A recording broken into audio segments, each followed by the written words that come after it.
கணேசன் குரல் சொந்தங்கள் அனைவருக்கும் இனிய வணக்கங்கள். மிகுந்த பலப்பற்றாக்குறையுடன் எமது காணொலி இயங்கிக் கொண்டிருக்கின்றது. எனவே இந்த காணொலியில் ஏற்படுகின்ற தவறுகளுக்கு வருத்தத்தை தெரிவித்துக் கொள்கின்றோம். இடைக்கிடையே அந்த குரல் வளங்கள் கரகரப்பாக இருக்கும், சில வேளைகளில் அந்த காணொலி ஒரு தெளிவில்லாமல் இருக்கும். இதற்கான காரணம் எமது காணொலியினுடைய தரக்குறைவுதான். எனவே மிகுந்த பலப்பற்றாக்குறையுடன் எமது காணொலி இயலுமான வரை சரியான தகவல்களையும் முழுமையான செய்திகளையும் வெளியிடுவதில் நாங்கள் மிகுந்த மகிழ்ச்சி அடைகிறோம். எமது நோக்கம் உலகத்தில் உள்ள அனைத்து மக்களுக்கும் உண்மையான செய்திகள் தெரியப்பட வேண்டும். உலகத்தில் உள்ள அனைத்து மக்களும் பல்வேறு நாடுகளில் சிக்கி இருக்கின்றார்கள். பல்வேறு நாடுகளில் உண்மை தகவல்களை அறிவதற்கு ஆர்வமாக இருக்கின்றார்கள். சில காணொலிகள் உண்மைக்கு புறம்பான தகவல்களை வெளியிடுகின்றது. நாம் அனைத்து விடயங்களையும் சரியாக சீர்தூக்கி உரியவர்களிடம் அனுமதிகள் பெற்று சரியான தகவல்களைத்தான் வெளியிட்டு வருகின்றோம். அந்த வகையில் இன்றும் பல வேறு தகவல்களை உங்களிடம் பகிர்ந்து கொள்வதற்காக வந்திருக்கின்றோம். சற்று முன்னர் கிடைத்த பல்வேறு தகவல்கள் மட்டும் தான் நாங்கள் உங்களுக்கு பதிவிடுகின்றோம். எனவே எமது காணொலிக்கு நீங்கள் புதியவராக இருந்தால் மறக்காமல் சப்ஸ்கிரைப் பண்ணுங்கள், ஷேர் பண்ணுங்கள், கமெண்ட்ஸ் பண்ணுங்கள், லைக் பண்ணுங்கள். அருகில் இருக்கின்ற அந்த வெள்ளைக்கொன்னை கிளிக் பண்ணி நாங்கள் போடுகின்ற காணொலிகள் அனைத்தையும் உடனுக்குடன் பார்க்கக்கூடியவாறான நோட்டிஃபிகேஷனை ஏற்படுத்திக் கொள்ளுங்கள். பல்வேறு சம்பவங்கள் இன்று நாங்கள் கூறுவதற்கு வந்திருக்கின்றோம். ஈரான் அமெரிக்கா இஸ்ரேலினுடைய புதிய அப்டேட்டுகளை உங்களுக்கு தெரிவிப்பதில் மகிழ்ச்சி அடைகின்றேன். இதைவிட இலங்கையில் ஒரு 24 வயது இளம் பொன் தற்கொலை செய்திருக்கின்றார். அந்த பொண்ணுடைய உடலை பிரேத பரிசோதனைக்கு அனுப்பப்பட்ட நேரத்தில் அந்த பிரேதத்தின் மீது பாலியல் வன்கொடுமை மேற்கொள்ளப்பட்டிருக்கின்றது. மருத்துவமனையில் மேற்கொள்ளப்பட்ட இந்த செயற்பாடு சம்பந்தமாக இலங்கையில் தற்பொழுது பரபரப்பாக பேசப்பட்டு வருகின்ற விடயங்கள் அனைத்து விடயங்களும் ஒன்றாக சேர்த்து தருவதில் நாங்கள் இந்த காணொலியை வெளியிட்டுக் கொண்டிருக்கின்றோம். ஈரான் விடுத்துள்ள எச்சரிக்கை அதிர்ச்சியில் உறைந்த உலக நாடுகள். எனவே அணுகுண்டு தாக்குதலுக்கு தயாராகுங்கள் என்று சொல்லி ஈரான் எச்சரிக்கை விட்டிருக்கின்றது. இதைவிட ஈரான் எச்சரிக்கை விடப்பட்ட அந்த எச்சரிக்கையில் இஸ்ரேலினுடைய அணு நிலையங்கள் தாக்கப் போவதாகவும் இதனால் தென்னாசியா மற்றும் மத்திய ஆசியா பகுதிகளில் உள்ள பல்வேறு நாடுகள் அழியக்கூடிய நிலை உருவாகி இருக்கிறது. இஸ்ரேல் என்ற நாடு முழுமையாக துடைத்தறிய போகின்றோம் என்று சொல்லி ஒரு எச்சரிக்கை விட்டிருக்கிறார்கள். இது சம்பந்தமான விளக்கத்தை நாங்கள் இந்த காணொலியில் பார்க்க போகின்றோம். அமெரிக்காவுடைய ஊத்த வேலை என்று சொல்லி சொல்லப்படுகின்றது. என்ன மாதிரியான வேலை செய்திருக்கின்றார்கள் என்று சொல்லி நாங்கள் பார்ப்போம். லெபனானுடைய ஹிஸ்புல்லாக்கள் இப்பொழுது இஸ்ரேலை தாக்க தொடங்கியிருக்கின்றார்கள். மிக மோசமான ஏவுகணைகள் கொண்டு கடந்த 2 நாட்களாக இஸ்ரேல் மீது அதிரடி தாக்குதல்களை மேற்கொண்டிருக்கின்றார்கள். இதன் காரணமாக இஸ்ரேல் எடுத்த முடிவுகள்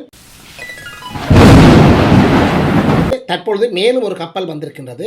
எனவே இலங்கையை மேலும் பதற்றத்திற்கு உள்ளாக்கி இருக்கின்றது. இது சம்பந்தமாக அனுரா குமார திசாநாயக்கா எடுத்த அதிரடி முடிவு 108 அந்த பெயருடன் பயணித்த ஈரானுடைய இன்னொரு கப்பல் இலங்கையினுடைய ஆழ்புல எல்லை கப்பால தரித்து நின்று தம்மை காப்பாற்றுமாறு விடுத்த அறிவித்தலுக்கு இலங்கையும் உடனடியாக மறுப்பு தெரிவித்தது. தற்பொழுது இலங்கையினுடைய ஜனாதிபதி மனிதாபிமான முறையில் ஒரு நடவடிக்கை எடுத்திருக்கின்றார். இது சம்பந்தமாகவும் இஸ்ரேலின் டெமோனா அணு உலைகள் மீது தாக்குதல் மேற்கொள்ளப்படும் என்று சொல்லி நேற்றைய தினம் ஈரான் எச்சரிக்கை விடுத்திருக்கின்றது. இது காரணமாக ஈரானுடைய இந்த எச்சரிக்கை உலக நாடுகள் மிகுந்த பதற்றத்தில் இருக்கின்றார்கள். கடந்த 28ஆம் தேதி சனிக்கிழமை பிப்ரவரி மாதம் 28ஆம் தேதி சனிக்கிழமை இந்த பேச்சுவார்த்தைகளை குழப்பிக்கொண்டு அமெரிக்கா செய்த மிக மோசமான காட்டுமிராண்டித்தனமான செயலின் போது ஈரானுடைய உச்ச தலைவர் அயத்துல்லா கமேனி போன்ற 8 பேர் அடங்கிய மிக முக்கியமான தலைவர்களை அவர்கள் அளித்திருக்கின்றார்கள். அதாவது 200க்கும் மேற்பட்ட விமானங்களில் 200க்கும் மேற்பட்ட குண்டுகளை ஒரே நேரத்தில் போட்டு ஈரானுடைய ஆயத்துல்லா கமேனி அவருடன் கூடியிருந்து இந்த சமாதான பேச்சுவார்த்தைகளுடைய முடிவுகள் சம்பந்தமாக ஆய்வு செய்து கொண்டிருந்த போது இந்த குண்டு தாக்குதல் மேற்கொள்ளப்பட்டிருந்தது. இந்த குண்டு தாக்குதலுக்கு முன்னர் ஆயத்துல்லா கமேனி தான் படுகொலை செய்யப்பட்டால் இஸ்ரேல் அமெரிக்கா போன்ற நாடுகள் இவ்வாறான தாக்குதல்களை மேற்கொண்டால் என்னென்ன விடயங்கள் மேற்கொள்ளப்பட வேண்டும் என்று சொல்லி பல அதிரடி முடிவுகளை எடுத்திருக்கின்றார். அது உரிய அதிகாரிகளுக்கு தெரியப்படுத்தியிருக்கின்றார். எனவே அதிர்ச்சியான இந்த என்ன முடிவுகள் எடுத்திருக்கின்றார் என்பது சம்பந்தமான விரிவான விளக்கத்தை இந்த காணொலியில் பார்க்க போகிறீர்கள். ஸ்பெயின், கனடா மற்றும் யூரோப் நாடுகள் இந்த யுத்தத்தில் பங்கெடுக்கவில்லை. இவர்கள் அமெரிக்கா மீது காட்டமான கருத்துக்களை கூறியிருக்கின்றார்கள்.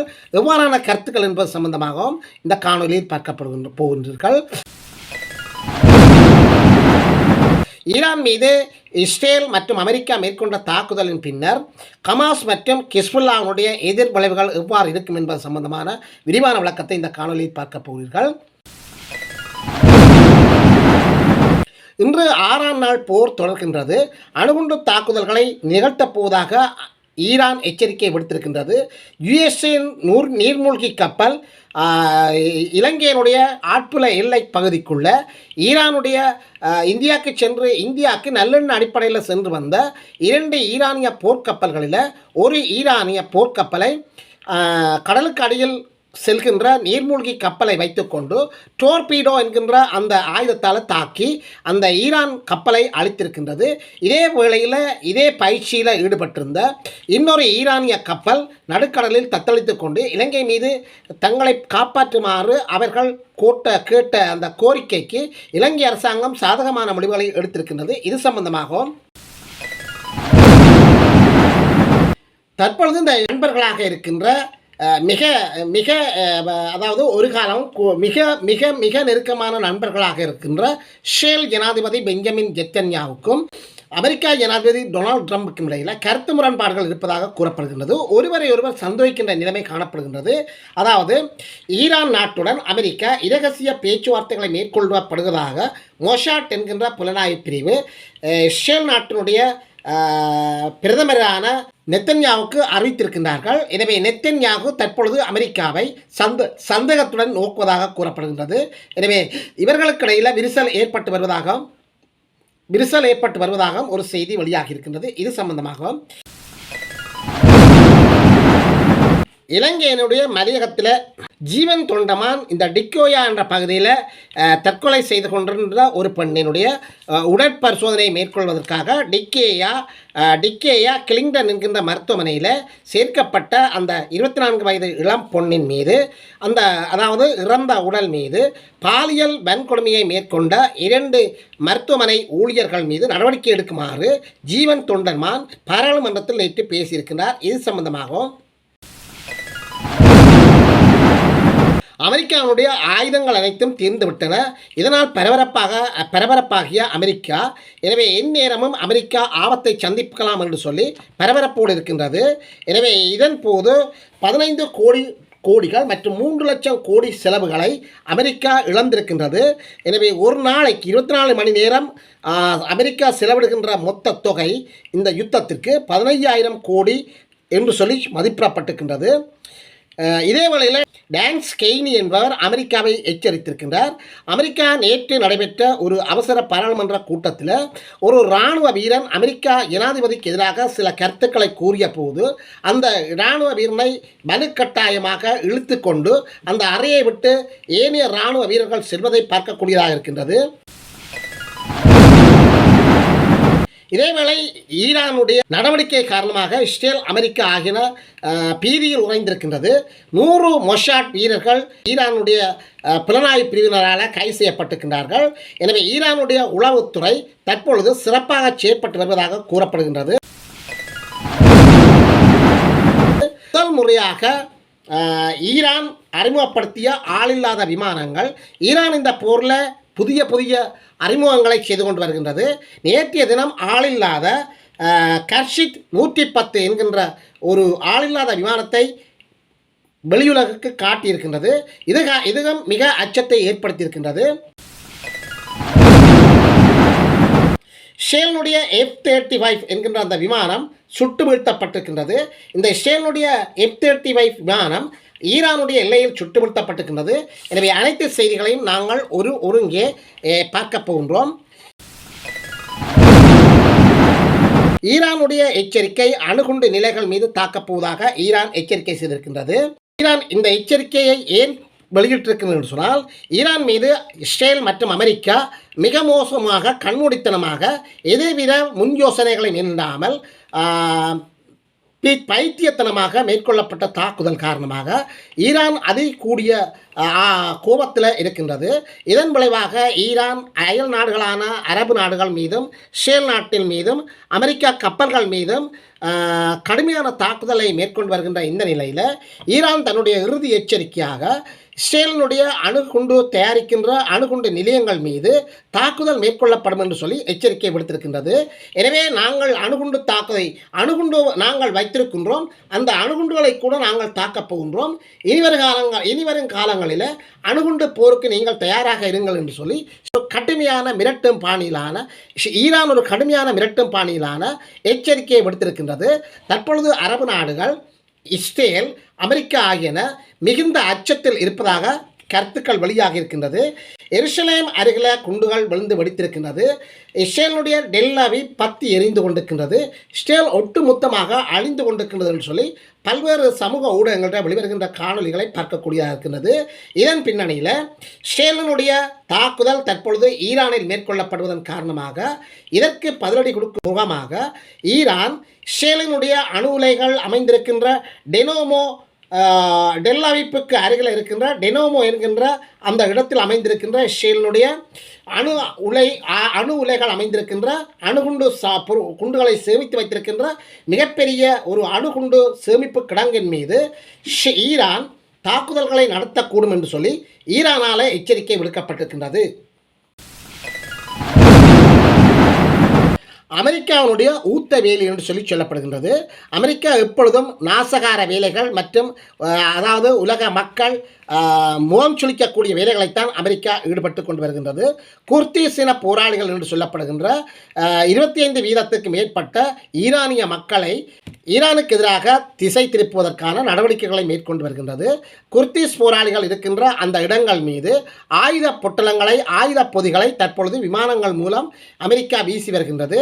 இந்த ஆயுதங்களை எடுத்து ஈரானுக்கு எதிராக நீங்கள் போராட்டத்தை தொடருங்கள், நாங்கள் தொடர்ந்து ஆயுத சப்ளைகளை செய்வோம் என்று சொல்லி ஒரு நம்பிக்கையை ஊட்டியிருக்கின்றது.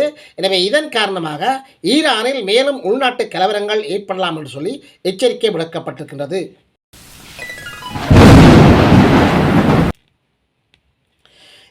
ஈரான் கேர்மூஸ் நீர்நிலையில் எண்ணெய் கப்பல்கள் மீது தாக்கியிருக்கின்றது. அமெரிக்காவுடைய எண்ணெய் தாங்கி கப்பல்கள் மீது ஈரான் தாக்குதல் நடத்தியிருக்கின்றது. எனவே இந்த தாக்குதலின் போது 2 அமெரிக்கா எண்ணெய் தாங்கி கப்பல்கள் தீப்பற்றி எரிவதாக செய்திகள் வெளியாக இருக்கின்றது. இதே வேளையில் இலங்கை கடற்கரைக்கு அருகில் அமெரிக்காவால் தாக்குதல் மேற்கொள்ளப்பட்ட அதாவது அமெரிக்காவுடைய அணுநீர்மூழ்கி கப்பலிலிருந்து டோர்பீடோ வகை அந்த ஆயுதத்தால் மேற்கொள்ளப்பட்ட தாக்குதலில் இந்தியாவுக்கு பயிற்சிக்கு சென்று வந்த இந்தியாவுக்கு நல்லெண்ண அடிப்படையில் பயிற்சிக்கு சென்று வந்த ஈரான் கடற்படை கப்பல் ஒன்று நடுக்கடலில் தாண்டு இருக்கின்றது. இதிலிருந்து 35க்கும் மேற்பட்ட ஈரானிய வீரர்கள் காப்பாற்றப்பட்டிருக்கின்றார்கள். 100க்கும் மேற்பட்டோர்கள் அந்த கடலில் இறந்திருக்கின்றார்கள். இதன் பின்னணியில் சீனா கப்பல்கள், சீனா கடற்படைக்கூடிய கப்பல்கள், சீனா அணு நீர்மூழ்கி கப்பல்கள் இலங்கை கடற்கரப்புக்குள் நுழையக்கூடிய சாத்தியக்கூறுகள் இருப்பதாக வெளிநாட்டு இராணுவ ஆய்வாளர்கள் எச்சரித்திருக்கின்றார்கள். எனவே பொருளாதார நிலையில் இலங்கைக்கு மிகப்பெரிய பாரிய இழப்புகளை ஏற்படுத்தலாம் என்று சொல்லி பல்வேறு ஆர்வங்கள் வெளியிடப்பட்டிருக்கின்றது.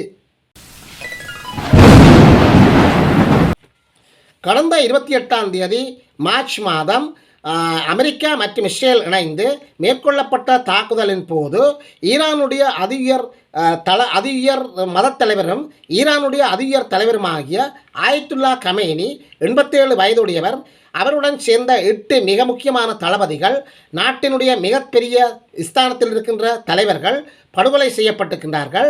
எனவே இந்த பயங்கரவாத தாக்குதலை மேற்கொண்டது அமெரிக்கா மற்றும் இஸ்ரேல் என்று கூறப்படுகின்றது.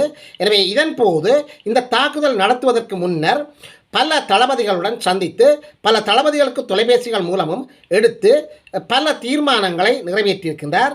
இது உலகத்திற்கு அச்சுறுத்தல் தருகின்ற தீர்மானங்களாக இருக்கின்றது. அனைத்து யுஎஸ்ஏயினுடைய அந்த தீர்மானங்களில் ஒன்று, அனைத்து அமெரிக்கா நாட்டினுடைய இராணுவ தளங்கள் எங்கெங்கே அரபு நாடுகளில் இருக்கின்றதோ அத்தனை இராணுவ தளங்களும் இவ்வாறான ஒரு தாக்குதல் நடத்தப்பட்டு நான் அழியக்கூடிய நிலை வருகின்ற போது தாக்கி நிர்மூலமாக அழியுங்கள் என்று சொல்லி ஒரு கட்டளையை பிறப்பித்திருக்கின்றார். அதே போல சவுதி, கட்டார் போன்றவை மிக மோசமாக தாக்குதல்களை மேற்கொள்ள அந்த நாடுகள் மீது மிக மோசமான தாக்குதல்களை மேற்கொள்ள வேண்டும் என்று சொல்லியும் அவர் கட்டளையை பிறப்பித்திருக்கின்றார். மத்திய கிழக்கு ஒட்டுமொத்தமாக தரைமட்டமாக்க வேண்டும் என்று சொல்லியும் அவர் சில கட்டளைகளை பிறப்பித்திருக்கின்றார். அடுத்த ஓடர் தான் இந்த கேர்மூஸ் நீரிணையை நீங்கள் உடனடியாக இழுத்து மூட வேண்டும் என்று சொல்லியும் அது ஈரானுடைய கட்டுப்பாட்டின் கீழ் இருக்க வேண்டும் என்று சொல்லியும் ஒரு ஓர்டரை போட்டிருக்கின்றார். சகல கோட்டல்களிலும் அந்த மத்திய கிழக்கு நாடுகளில் இருக்கின்ற இராணுவத்தினர் தாக்குதல் தொடங்குவதற்கு முன்னர் சகல அந்த இராணுவ முகாம்களை விட்டு கோட்டல்களில் தங்கியிருப்பார்கள். எனவே பொருளாதார முக்கியத்துவம் வாய்ந்த அரபு நாடுகளுடைய சகல கோட்டல்களும் தாக்குதல் மேற்கொள்ளப்பட வேண்டும் என்று சொல்லி கூறியிருக்கின்றார்கள். எந்த ஒரு விமானங்களும் அந்த அரபு நாடுகளிலிருந்து பறக்கக்கூடாது என்று சொல்லி கூறியிருக்கின்றார்கள். இதை நிரூபிப்பது போலதான் 3 விமானங்கள் எழுந்து பறந்தபோது அந்த அரபு நாடுகளில் அடுத்தடுத்து 3 விமானங்கள் சுட்டு வீழ்த்தப்பட்டிருக்கின்றது. இது ஈரானுடைய ஆயத்துல்லா ஹமேனியினுடைய அந்த கட்டளைக்கு அமைவாகத்தான் மேற்கொள்ளப்பட்டதாக கூறுகின்றார்கள். எனவே ஈரான் உள்ள அயல் நாடுகளில் இருக்கின்ற அரபு நாடுகளிலிருந்து எந்த ஒரு விமானமும் வானில் கிளம்பக்கூடாது என்று சொல்லி அவர் முக்கியமான கட்டளைகளை பிறப்பித்திருப்பதாக கூறப்படுகின்றது. தற்பொழுது ஹிஸ்புல்லா, ஹமாஸ் போன்ற போராளிகள் இந்த யுத்தத்தில் இணைந்திருப்பதாக கூறப்படுகின்றது. ஈரானுக்கு எதிராக இஸ்ரேல் மற்றும் அமெரிக்காவால் மேற்கொள்ளப்படுகின்ற இந்த தாக்குதல்களுக்கு எதிராக ஹிஸ்புல்லா மற்றும் ஹமாஸ் போன்ற போராளிகள் இஸ்ரேலுக்கு எதிராக போரை நடத்துவதாக கூறப்படுகின்றது. ஸ்பெயின், கனடா, ஐரோப்பிய நாடுகள் இந்த போராட்டத்தில் இந்த போரில் தலையிடவில்லை. இவர்கள் கடுமையான எச்சரிக்கைகளை அமெரிக்காவுக்கு விடுத்திருக்கின்றார்கள். எனவே அமெரிக்கா திணறுகின்றது. அமெரிக்கா அணுகுண்டு வீசக்கூடிய சூழ்நிலை காணப்படுகின்றது. இதே வேளையில் வடகொரியா கிம் ஜாங் தான் இந்த போராட்டத்தில் ஈடுபடவில்லை, என்னை யாராவது கூப்பிடுங்கள் என்று சொல்லி கூறுவது போல சமூக ஊடகங்களில் ஒரு காணொளி வைரலாகி வருகின்றது. இதனை நிரூபிப்பது போல வடகொரியா ஜனாதிபதி கிம் ஜாங் ஒரு சில நாட்களுக்கு முன்னர் நடுக்கடலில் தன்னுடைய கப்பலிலிருந்து புதிய ஒரு ஏவுகணையை பரிசோதித்திருக்கின்றார். உலக நாடுகள் தற்பொழுது ஈரான் வசம் இருக்கின்ற போது இந்த கிம் ஜாங் என்கின்ற வடகொரியா ஜனாதிபதி தன் சமம் இந்த உலக நாடுகளை திருப்பி பார்க்க வைத்திருக்கின்றார். இதே வேளையில் தற்பொழுது வடகொரியா ஈரானுக்கு முழு வகையில் உதவி செய்வதாக கூறப்படுகின்றது. வடகொரியா இராணுவ வீரர்கள் கூட ஈரானில் நிலை கொண்டிருப்பதாக கூறப்படுகின்றது. சீனா போன்ற நாடுகள் முற்று முழுதாக உதவி செய்து கொண்டு வருகின்றது. முழுமையான ஆயுத சப்ளையை ஈரான் செய்து வருகின்றது. இதேபோல ரஷ்யா நாடும் ஆயுத சப்ளையை செய்து கொண்டு வருகின்றது. ரஷ்யா, சீனா போன்றவை நேரடியாக களத்தில் இறங்காவிட்டாலும் ஈரானுக்கு தேவையான சகல ஆயுதங்களை இந்த 3 நாடுகளும், அதாவது வடகொரியா, சீனா, ரஷ்யா போன்றவை தங்கு தடையின்றி வழங்கி வருவதாக ஒரு செய்தி வெளியாக இருக்கின்றது. 6ஆம் நாள் இந்த தாக்குதல் நடைபெற்று கொண்டிருக்கின்றது. இந்த 6ஆம் நாள் தாக்குதல் இனி வருகின்ற காலங்களில் இஸ்ரேலுக்கு எதிராகவும் அமெரிக்காவுக்கு எதிராகவும் ஈரான் அணுகுண்டுகளை வீசலாம் என்று சொல்லி பல்வேறு சந்தேகங்கள் பல்வேறு ஆய்வாளர்கள் மத்தியில் ஏற்பட்டு வருகின்றது. எனவே சமாதானம் பேசிக்கொண்டு அமெரிக்கா மேற்கொண்ட இந்த கோழைத்தனமான தாக்குதலுக்கு இதுபோன்ற பதிலடிகளைத்தான் ஈரான் வழங்க வேண்டும் என்று சொல்லி பல தரப்பினராலும் கருத்து கூறுவதையும் பார்க்கக்கூடியதாக இருக்கின்றது. இலங்கையில் சில தினங்களுக்கு முன்னர் டிக்கோயா கிளிங்டன் என்ற பகுதியில் குடும்ப பிரச்சனை காரணமாக தற்கொலை செய்து கொண்ட ஒரு 24 வயதுடைய இளம் யுவதியினுடைய சடலம் பிரேத பரிசோதனைக்காக டிக்கோயா கிளிங்டன் என்கின்ற மருத்துவமனையில் அனுப்பியிருக்கின்றார்கள். இந்த மருத்துவமனையின் பிரேத பரிசோதனை மேற்கொள்ளப்பட்டதன் பின்னர் இந்த பொண்ணின் உறவினர்களுக்கு உடற்பரிசோதனை மேற்கொண்டதன் பின்னர் இந்த பொண்ணினுடைய உறவினர்களுக்கு அந்த உடல் வழங்கப்பட்டிருக்கின்றது. இந்த உடல் வழங்கப்பட்ட நிலையில் உடலினுடைய அந்த பொண்ணுடைய ஆடைகள் கலைந்திருப்பது, அங்கு நடைபெற்றுகின்ற சில வேலைகளை பார்க்கின்ற போது அந்த பொன் மீது வழக்கத்துக்கு மாறாக ஏதோ ஒரு செயற்பாடு மேற்கொள்ளப்பட்டதாக கூறப்படுகின்றது. அந்த பொன் பாலியல் ரீதியாக கற்பழிக்கப்பட்டதாக கூறப்படுகின்றது. இறந்த ஒரு உடலை இவ்வாறு மிலேச்சத்தனமாக மேற்கொள்ளப்படுகின்ற ஒரு சம்பவமாக இந்த சம்பவம் பார்க்கப்படுகின்றது. எனவே இதற்கு எதிராக மக்கள் போர்க்கொடி தூக்கியிருக்கின்றார்கள். டிக்கோயா கிளிங்டன் பகுதியில் தற்போது போராட்டங்கள் நடைபெற்று வருகின்றது. மக்கள் போராட்டங்களை மேற்கொண்டிருக்கின்றார்கள். 3 பேர் சேர்ந்துதான் இந்த பாலியல் வன்கொடுமைகளை மேற்கொண்டிருக்கிறார்கள் என்று சொல்லப்படுகின்றது. இறந்த ஒரு உடலுக்கு கூட நிம்மதி இருக்கவில்லை. இறந்த போது கூட அந்த பொண்ணினுடைய கற்பு பாதுகாக்கப்படவில்லை என்று சொல்லி மக்கள் மிகுந்த அதிர்ச்சியை வெளிப்படுத்தியிருக்கிறார்கள். இந்த குடும்பத்திற்கு அந்த பொண் இறந்தது ஒரு கவலை. அந்த பொண்ணை பிரேத பரிசோதனையின் போது மேற்கொள்ளப்பட்ட பாலியல் வன்கொடுமை இன்னொரு பக்கமாக இருக்கின்ற போது இது தற்பொழுது இலங்கையில் பரபரப்பாக பேசப்பட்டு வருகின்ற விடயமாக பார்க்கப்படுகின்றது.